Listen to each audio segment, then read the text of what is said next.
The Way of the Bodhisattva. Chapter 6. Patience.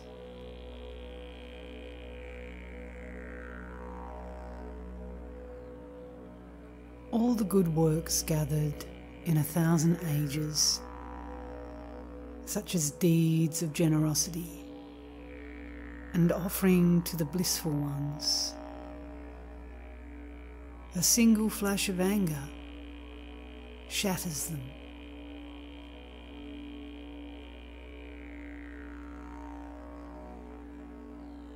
No evil is there similar to anger, no austerity to be compared with patience. Steep yourself, therefore, in patience, in various ways, insistently.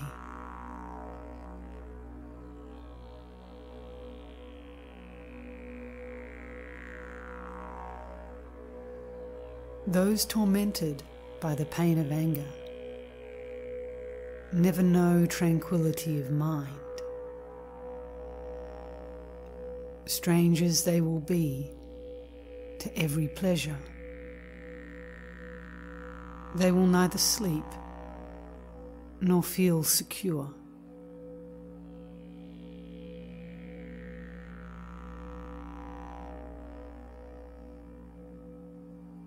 Even those dependent on their Lord for gracious gifts of honour and of wealth will rise against and slay a master who is filled with wrath and hate.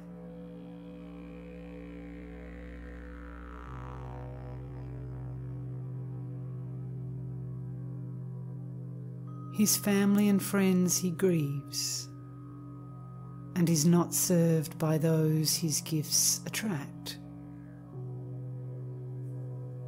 No one is there, all in all, who, being angry, lives at ease.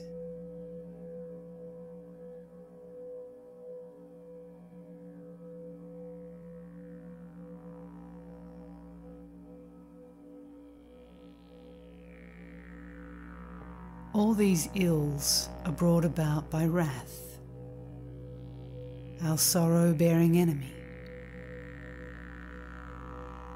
But those who seize and crush their anger down will find their joy in this and future lives.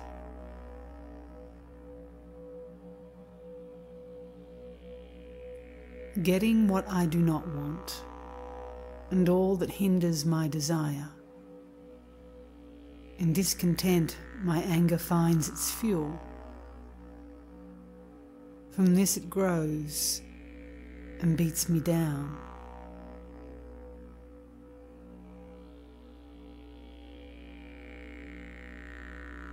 Therefore I will utterly destroy the sustenance of this, my enemy, my foe, who has no other purpose but to hurt and injure me.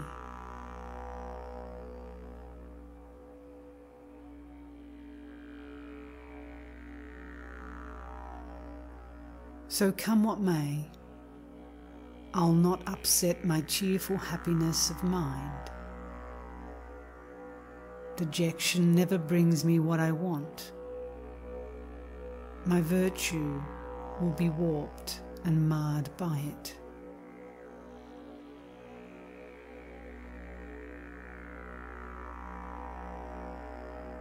If there's a remedy when trouble strikes, what reason is there for dejection?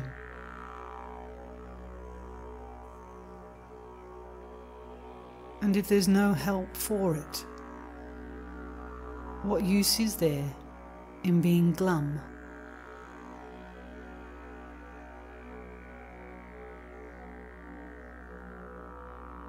Pain, humiliation, insults, or rebukes.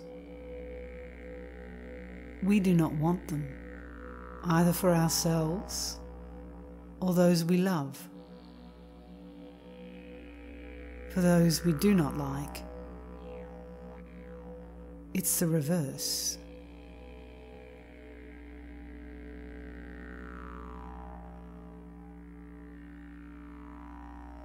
The cause of happiness is rare, and many are the seeds of suffering. But if I have no pain, I'll never long for freedom.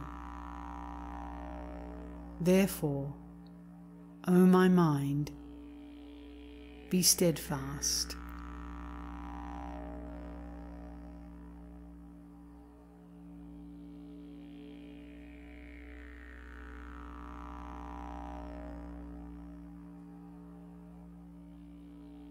The karma folk and those devoted to the goddess endure the meaningless austerities of being cut and burned.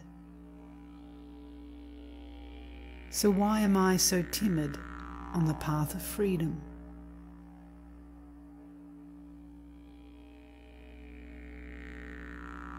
There's nothing that does not grow light through habit and familiarity.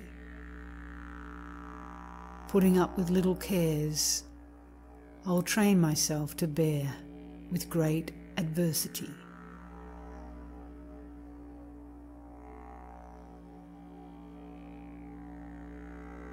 Don't I see that this is so with common irritations, bites and stings of snakes and flies, experiences of hunger and of thirst, and painful rashes on my skin,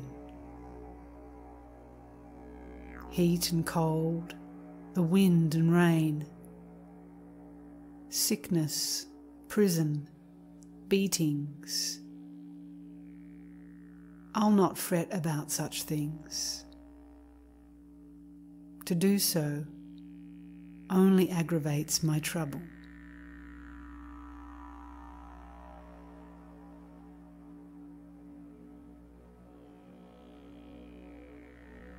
There are some whose bravery increases at the sight of their own blood, while some lose all their strength and faint when it's another's blood they see.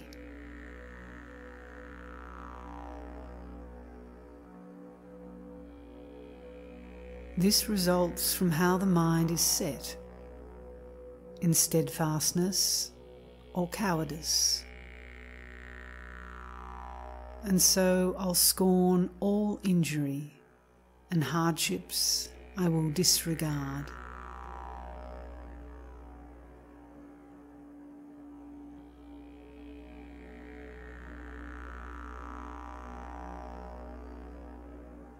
When sorrows fall upon the wise, their minds should be serene and undisturbed. For in their war against defiled emotion, many are the hardships, as in every battle. Thinking scorn of every pain, and vanquishing such foes as hatred. These are exploits of victorious warriors. The rest is slaying what is dead already.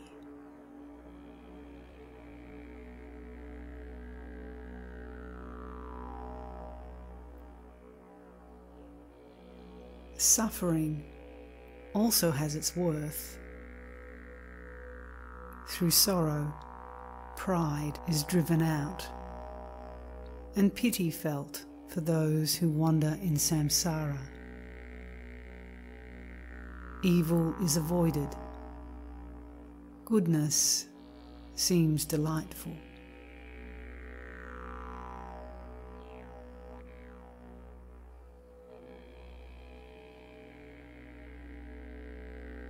I am not angry with my bile and other humours, fertile source of suffering and pain. So why should living beings give offence? They likewise are impelled by circumstance. Although they are unlooked for, undesired, these ills afflict us all the same. And likewise, though unwanted and unsought, defilements nonetheless insistently arise.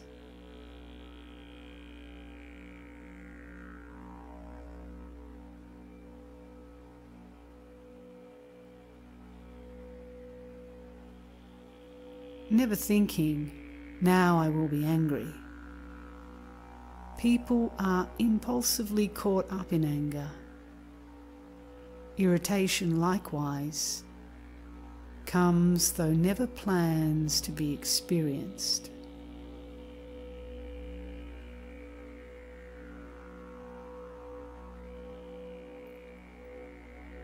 All defilements of whatever kind, the whole variety of evil deeds, are brought about by circumstances.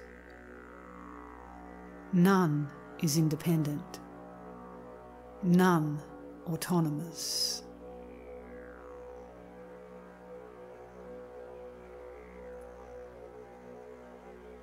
Conditions, once assembled, have no thought that they will now give rise to some result. Nor does that which is engendered think that it has been produced. The primal substance, as they say, and that which has been called the self, do not arise designedly, and do not think, I will become.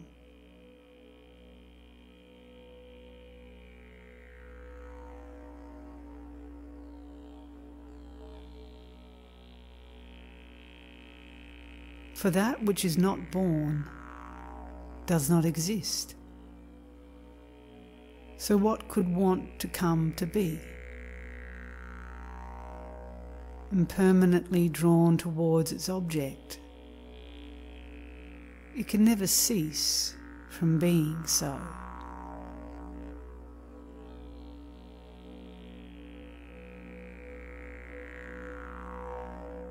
Indeed, this self, if permanent, is certainly inert, like space itself. And should it meet with other factors, how could they affect it, since it is unchanging?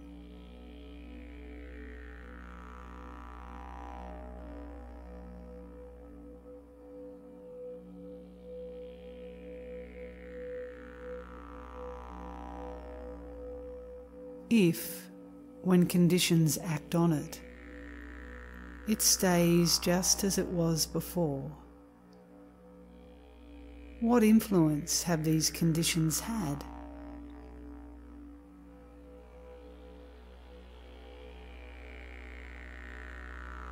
They say that these are agents of the self. But what connection could there be between them?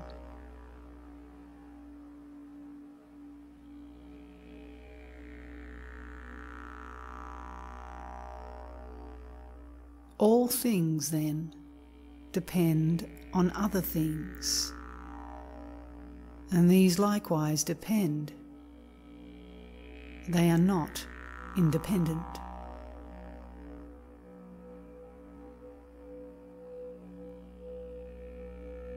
Knowing this, we will not be annoyed at things that are like magical appearances.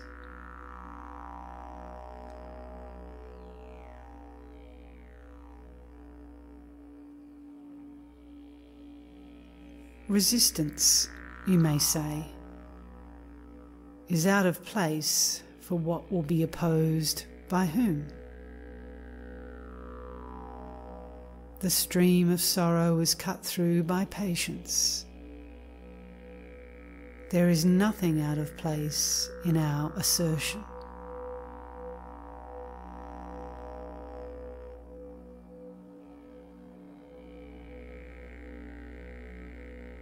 Thus, when enemies or friends are seen to act improperly,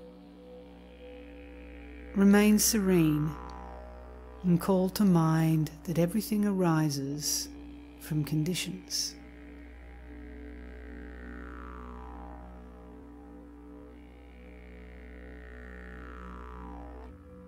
If things could be according to their wish, no suffering would ever come to any one of all embodied beings, for none of them wants pain of any kind.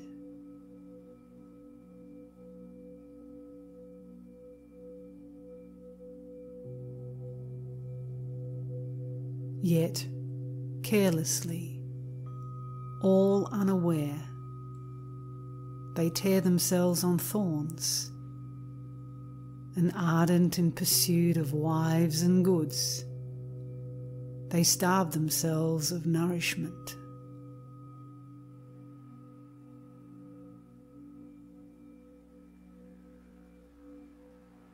Some hang themselves or leap into the void, take poison or consume unhealthy food,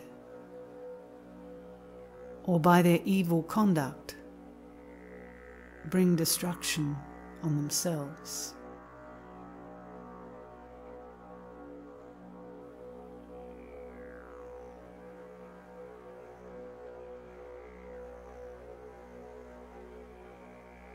For when affliction seizes them, they even slay themselves, the selves they love so much. So how can they not be the cause of others' bodily distress?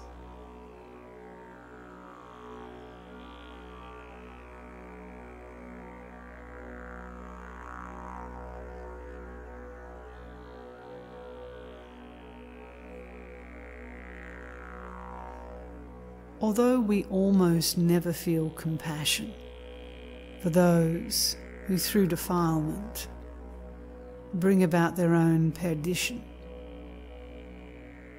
what purpose does our anger serve? If those who are like wanton children are by nature prone to injure others, there's no reason for our rage. It's like resenting fire for being hot.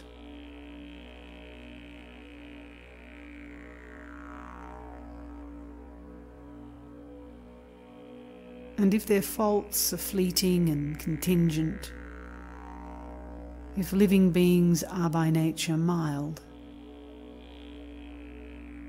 it's likewise senseless to resent them. As well be angry at the sky when it's full of smoke.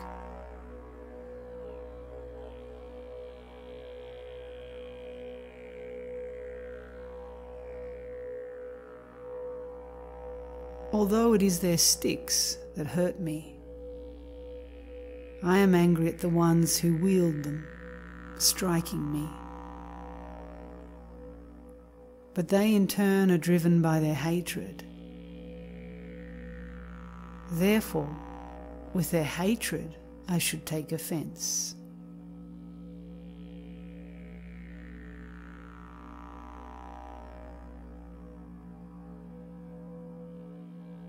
In just the same way in the past, I it was who injured living beings.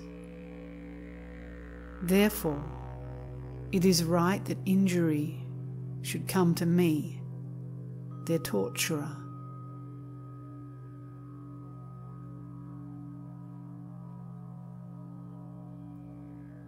Their weapons and my body, both are causes of my torment. that their weapons I, my body, brandished. Who then is more worthy of my rage?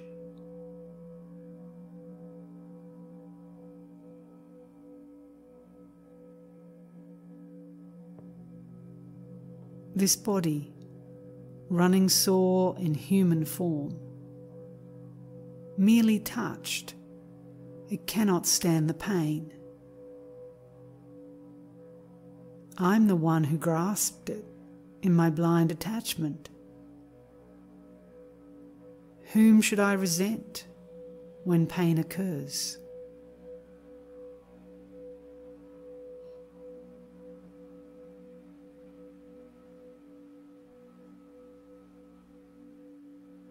We who are like children shrink from pain, but love its causes. We hurt ourselves through our misdeeds. So why should others be the object of our rage?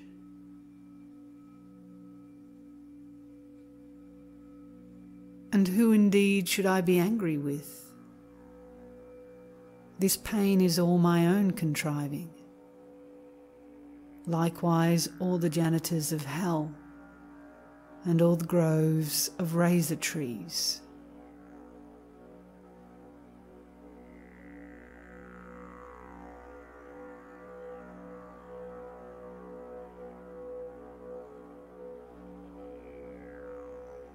Those who harm me rise against me. It's my karma that has summoned them. And if through this, these beings go to hell, is it not I who bring their ruin? Because of them, and through my patience, all my many sins are cleansed and purified. But they will be the ones who, thanks to me, will have the long-drawn agonies of hell.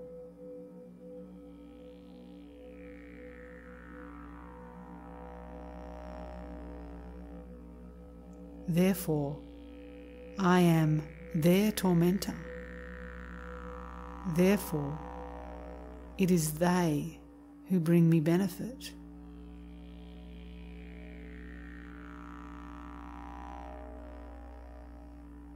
Thus, with what perversity, pernicious mind, will you be angry with your enemies?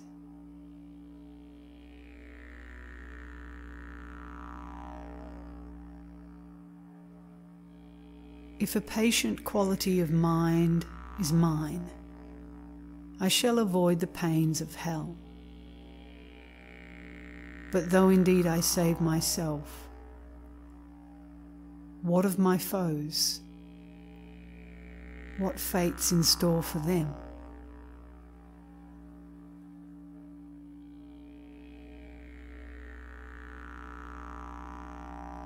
If I repay them harm for harm, indeed they'll not be saved thereby. My conduct will in turn be marred, austerity of patience brought to nothing.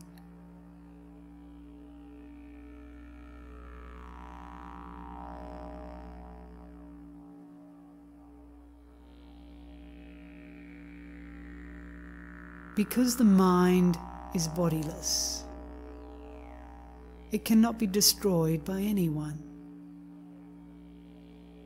Because of mind's attachment to the body, this body is oppressed by pain. Scorn and hostile words and comments that I do not like to hear. My body is not harmed by them. What reason do you have, O mind, for your resentment? The enmity that others show me, since in this or future lives it cannot actually devour me. Why should I be so averse to it?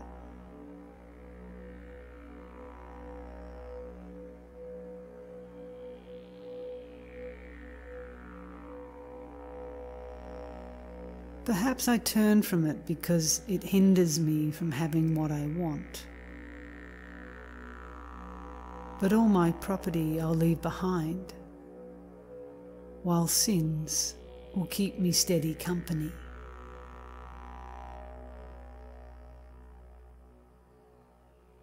Better far for me to die today than live a long and evil life. However long the days of those like me, the pain of dying will be all the same.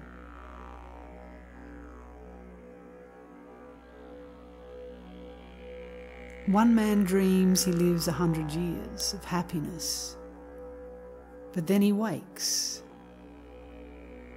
Another dreams an instant's joy, but then he likewise wakes.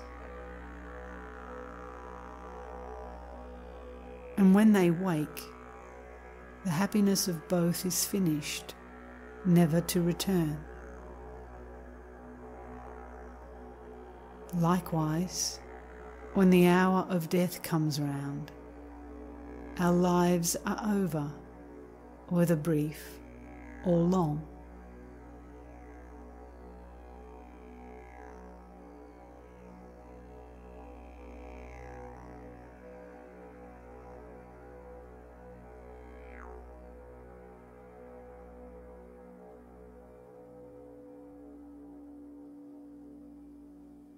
Though we be rich in worldly goods, delighting in our wealth for many years, despoiled and stripped as though by thieves, we must go naked and with empty hands.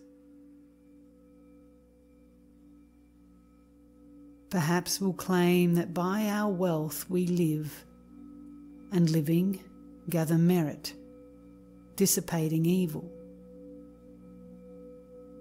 But if we are aggressive for the sake of profit, won't our gains be evil, all our merits lost? And if the aim for which we live is thereby wasted and undone, what use is there in living thus, when evil is the only consequence? And if, when people slander us, we claim our anger is because they injure others, how is it we do not resent their slander when it's aimed at someone else?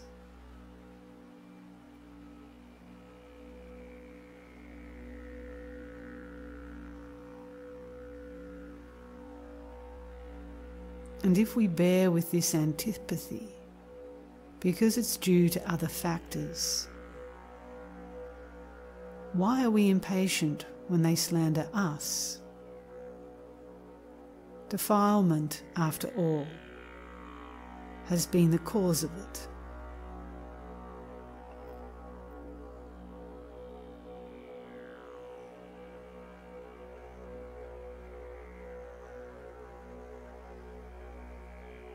Even those who vilify and undermine the sacred doctrine, images and stupas,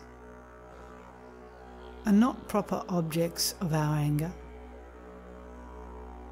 Buddhas are themselves untouched thereby. And even if our teachers, relatives and friends are now the object of aggression, all derives from factors as we have explained. This we should perceive and curb our wrath.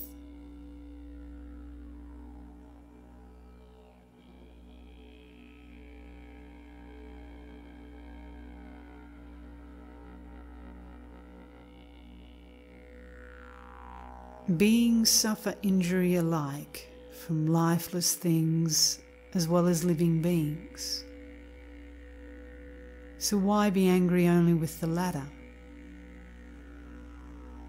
Rather, let us simply bear with harm.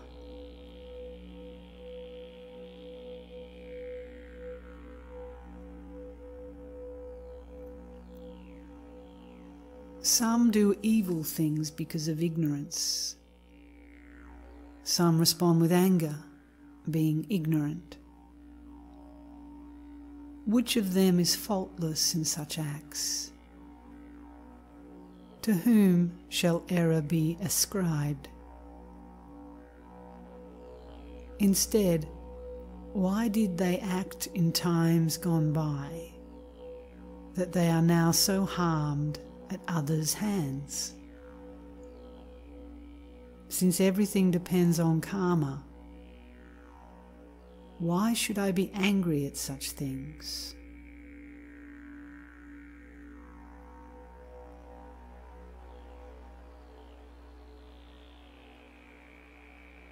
This I see, and therefore, come what may, I'll hold fast to the virtuous path and foster in the hearts of all an attitude of mutual love.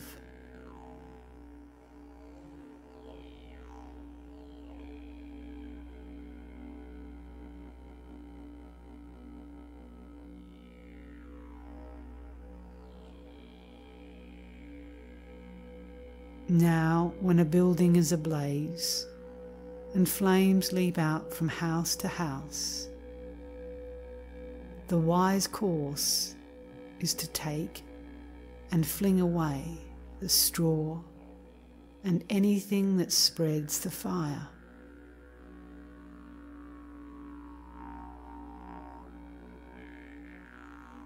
And so, in fear that merit might be all consumed, we should at once cast far away our mind's attachments,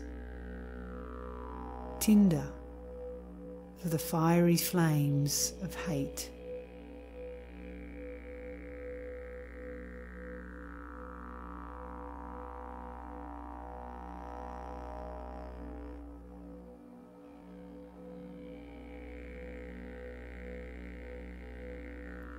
Is it not a happy chance if, when condemned to death, a man is freed, his hand cut off in ransom for his life?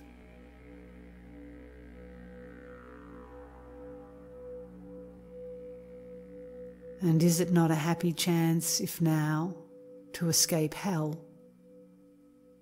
I suffer only the misfortunes of the human state?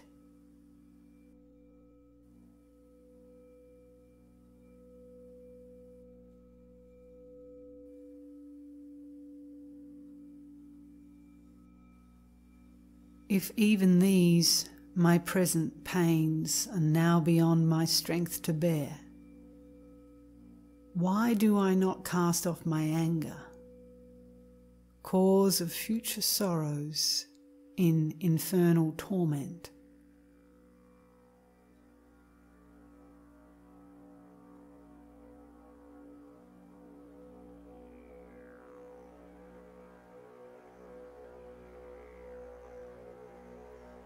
For sake of gaining all that I desired, 1,000 times I underwent the tortures of the realms of hell, achieving nothing for myself and others.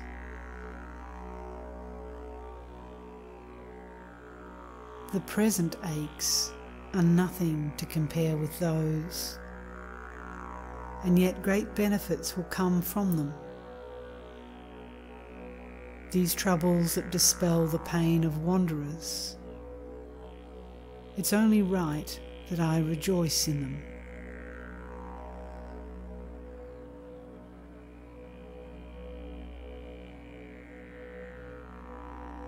When others take delight in giving praise to those endowed with talents.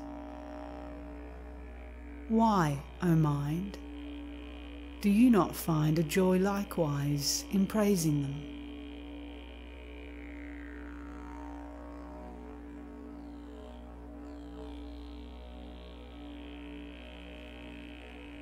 The pleasure that is gained therefrom itself gives rise to blameless happiness. It's urged on us by all the holy ones, and is the perfect way of winning others.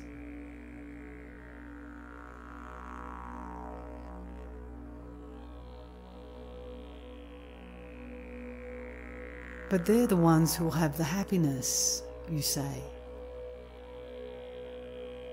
If this then is a joy you would resent, abandon paying wages and returning favours.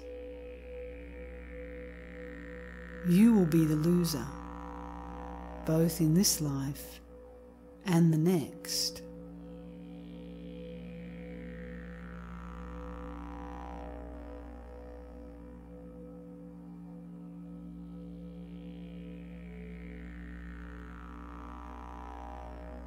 When praise is heaped upon your qualities, you're keen that others should be pleased thereby. But when the compliment is paid to others, you feel no inclination to rejoice as well.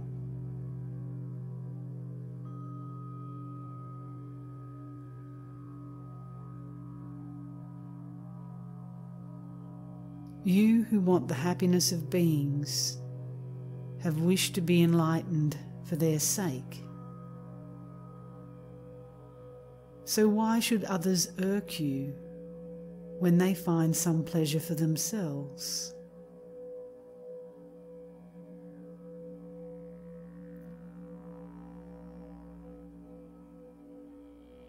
And if you claim to wish that beings be enlightened, honoured by the triple world, when petty marks of favour come their way,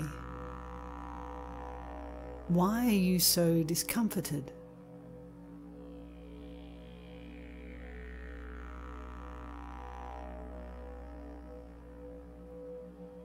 When dependents who rely on you, to whom you are obliged to give support, find for themselves a means of livelihood, will you not be happy? Will you once again be angry?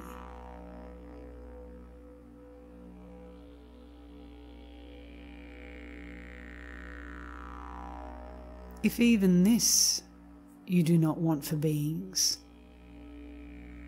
how could you want Buddhahood for them? And how can anyone have bodhicitta who is angry when another prospers?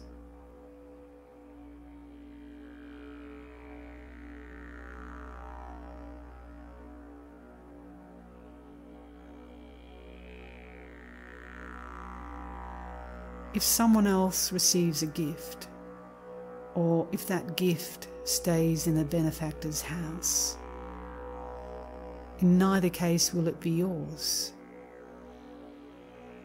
So, given or withheld, why is it your concern?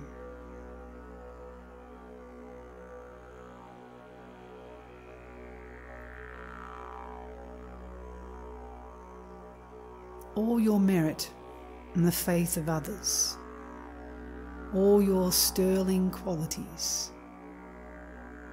why throw them all away?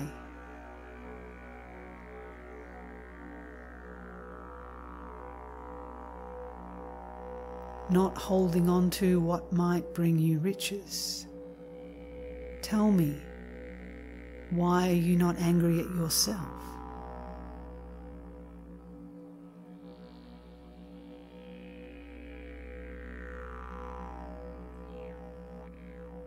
Not only do you feel no sorrow for the evils you have done, you even wish to match yourself with those whose merit has been earned.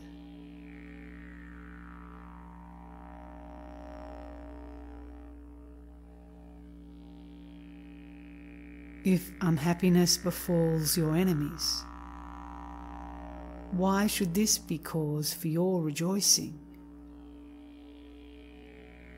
The wishes of your mind alone will not in fact contrive their injury.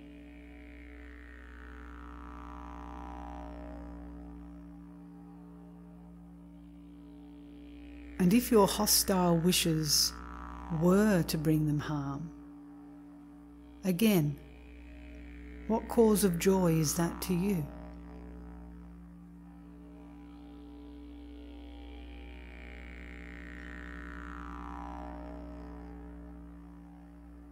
Why, then I would be satisfied.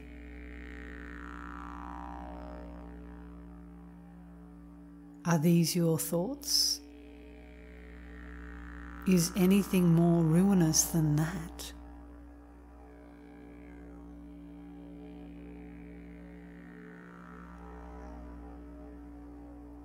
Caught upon the hook, unbearable and sharp, cast by the fisherman, my own defilements, I'll be flung into the cauldrons of the pit, and surely boiled by all the janitors of hell.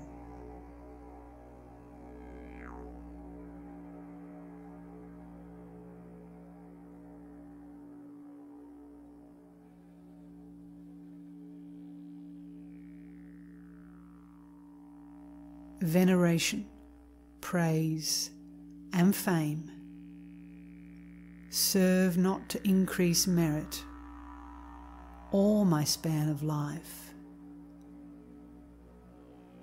bestowing neither health nor strength, and nothing for the body's ease.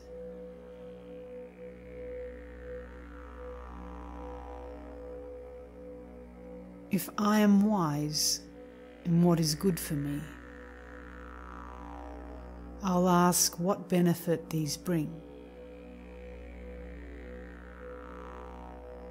For if it's entertainment I desire, I might as well resort to alcohol and cards.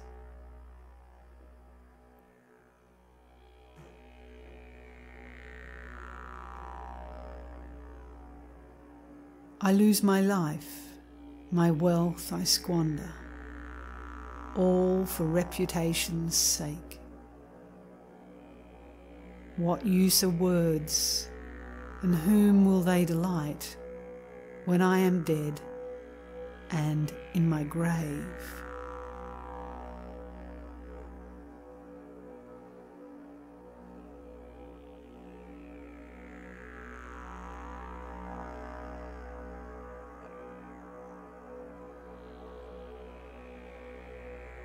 Children can't help crying when their sandcastles come crumbling down.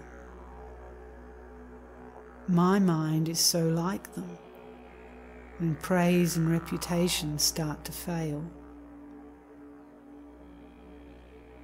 Short-lived sound, devoid of intellect, can never in itself intend to praise me.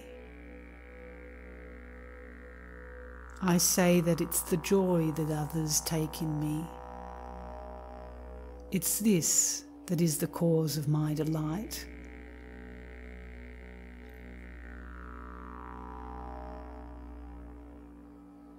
But what is it to me if others take delight in someone else, or even in myself? Their pleasure's theirs, and theirs alone. No part of it is felt by me.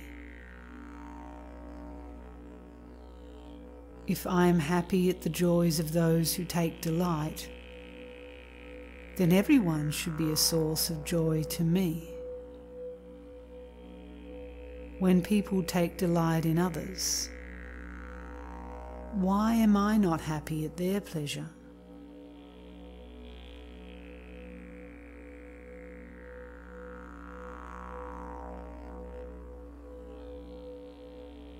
the satisfaction that is mine from thinking I am being praised is unacceptable to common sense, and nothing but the antics of a silly child.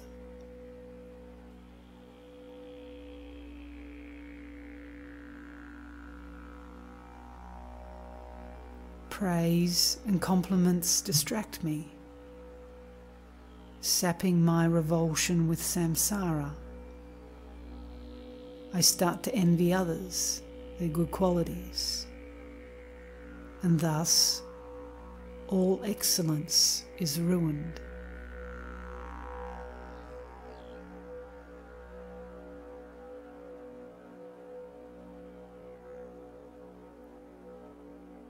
Those who stay close by me then, to damage my good name and cut me down to size, are surely there protecting me from falling into realms of grief.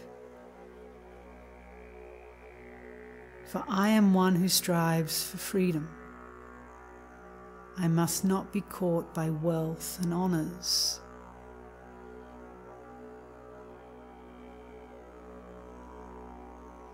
How could I be angry with the ones who work to free me from my fetters?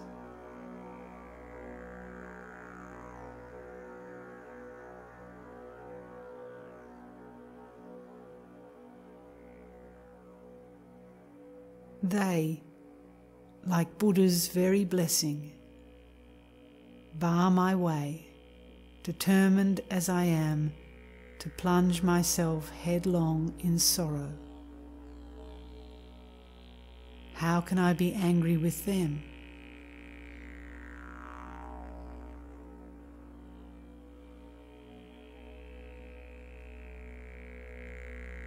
I should not be irritated, saying, "They are obstacles to my good deeds." For is not patience the supreme austerity? And should I not abide by this?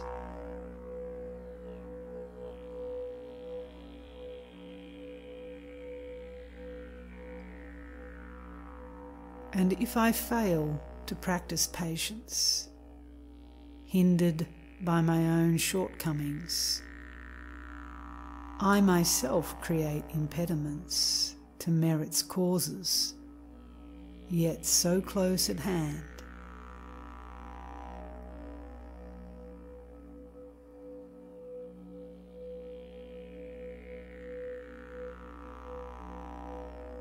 If something does not come to be when something else is absent, and does arise, that factor being present, that factor is indeed its cause.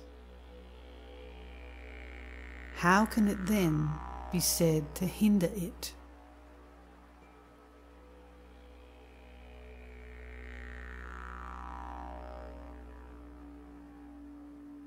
The beggars who arrive at proper times are not an obstacle to generosity.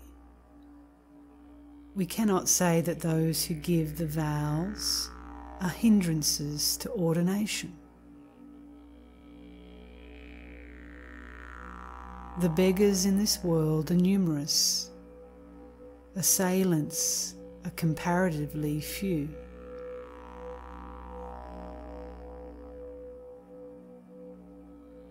For if I do no harm to others,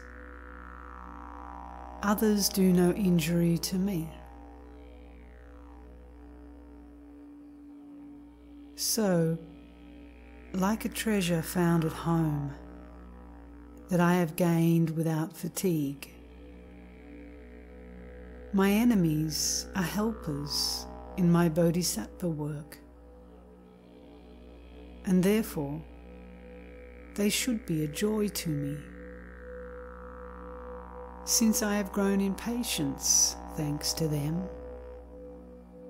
To them, its first fruits I should give, for of my patience they have been the cause.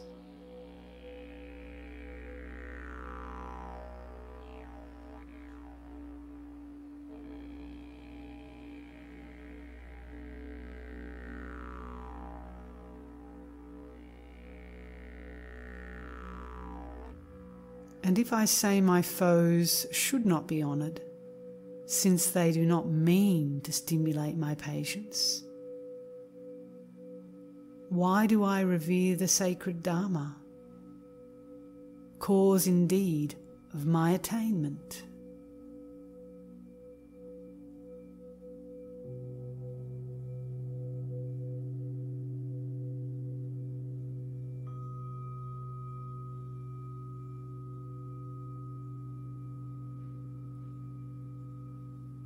These enemies conspired to harm me, I protest, and therefore should receive no honours.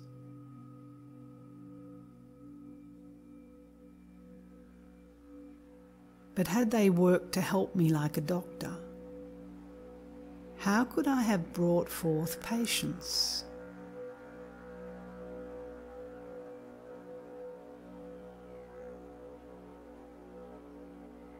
Thanks to those whose minds are full of malice, I engender patience in myself. They therefore are the causes of my patience, fit for veneration, like the Dharma.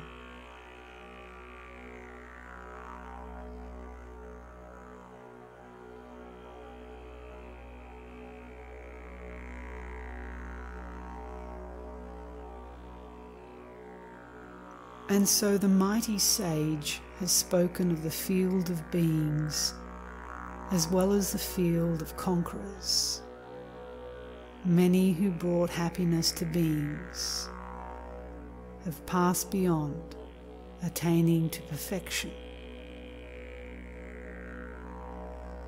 Thus the state of Buddhahood depends on beings and on Buddhas equally.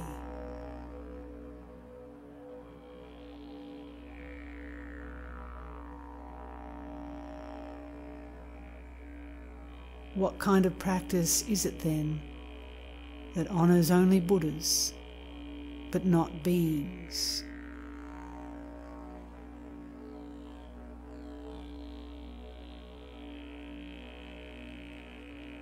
Not in the qualities of their minds, but in the fruits they give are they alike.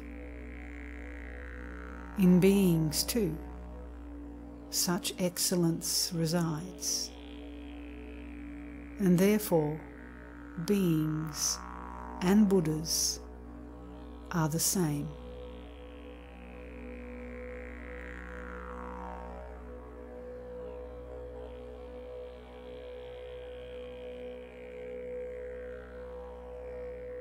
Offerings made to those with loving minds reveal the eminence of living beings. Merit that accrues from faith in Buddha shows in turn the Buddha's eminence.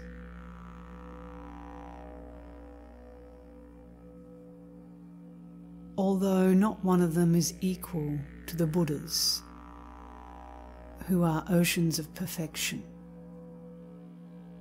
because they have a share in bringing forth enlightenment, beings may be likened to the Buddhas.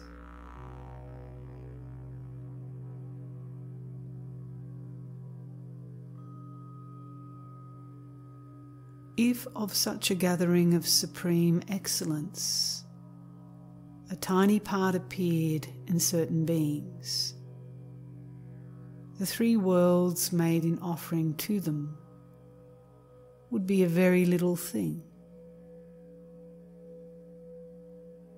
since there lies in beings a share in bringing forth the supreme and enlightened state.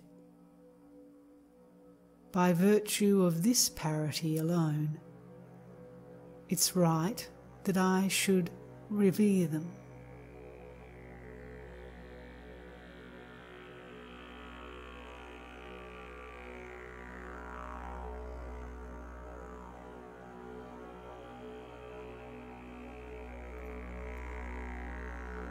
The Buddhas are my true, unfailing friends, boundless are the benefits they bring to me.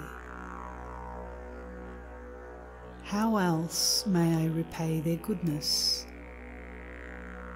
but by making living beings happy?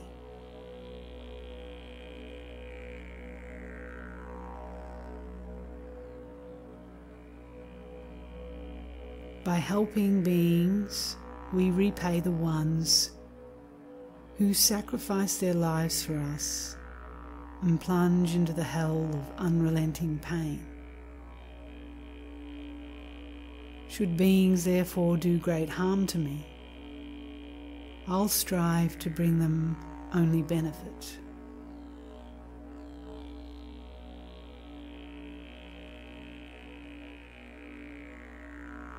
For those who have become my lords, at times took care not even of their bodies. Why should I, a fool, behave with such conceit? Why should I not become the slave of others?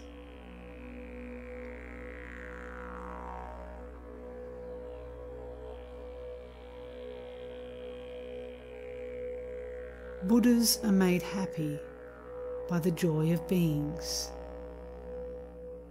They sorrow, they lament when beings suffer.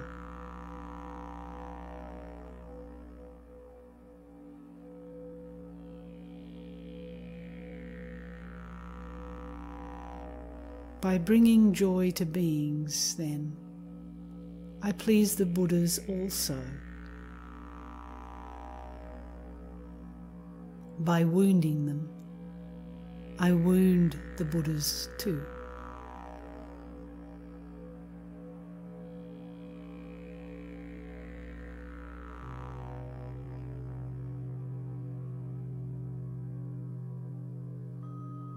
Just as there's no sensual delight to please the mind of one whose body burns in fire, there is no way to please the great compassionate ones, while we ourselves are causes of another's pain.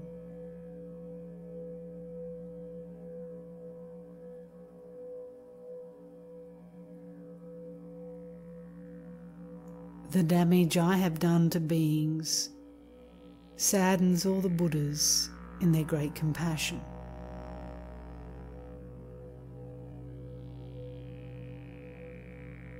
Therefore, all these evils I confess today and pray that they will bear with my offences.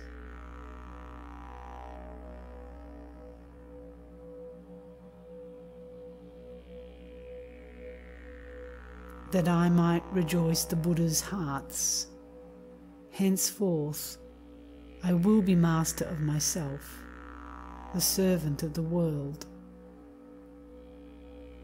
I shall not seek revenge, though crowds may trample on my head or kill me.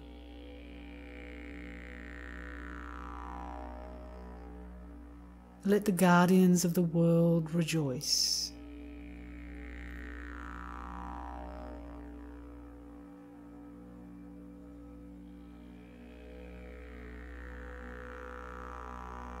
The great compassionate lords consider as themselves all beings. There's no doubt of this.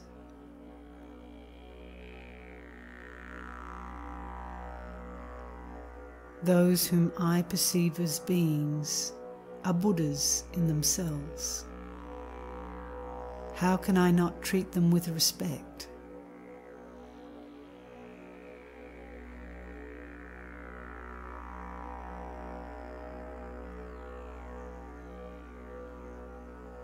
This very thing is pleasing to the Buddha's hearts and perfectly secures the welfare of myself. This will drive away the sorrows of the world.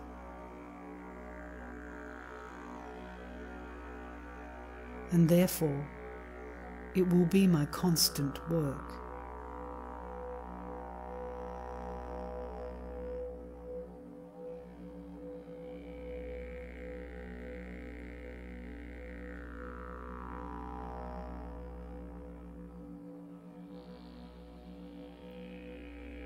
Imagine that the steward of a king does injury to multitudes of people.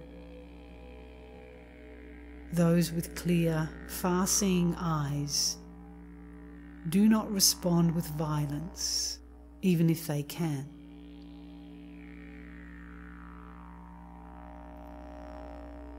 For stewards, after all, are not alone. They are supported by the kingly power. Therefore, I will not despise the feeble beings tormenting me.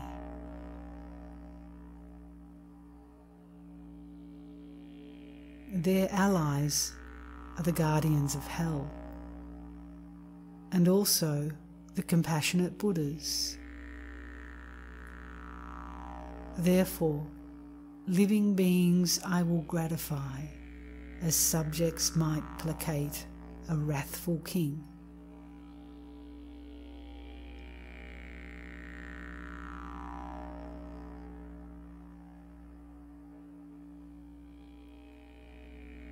And yet, the pains of hell to be endured through making living beings suffer, could these ever be unleashed on me by all the ire of such a king?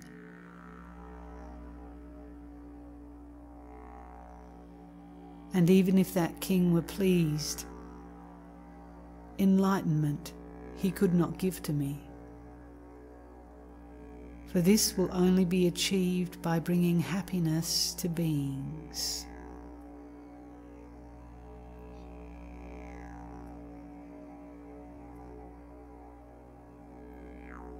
No need to mention future Buddhahood, achieved through bringing happiness to beings. How can I not see that glory, fame, and pleasure, even in this life, will likewise come?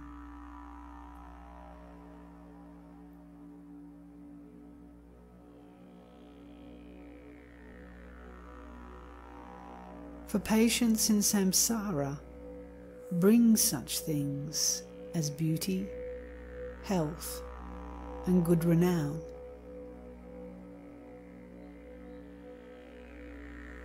Its fruit is great longevity,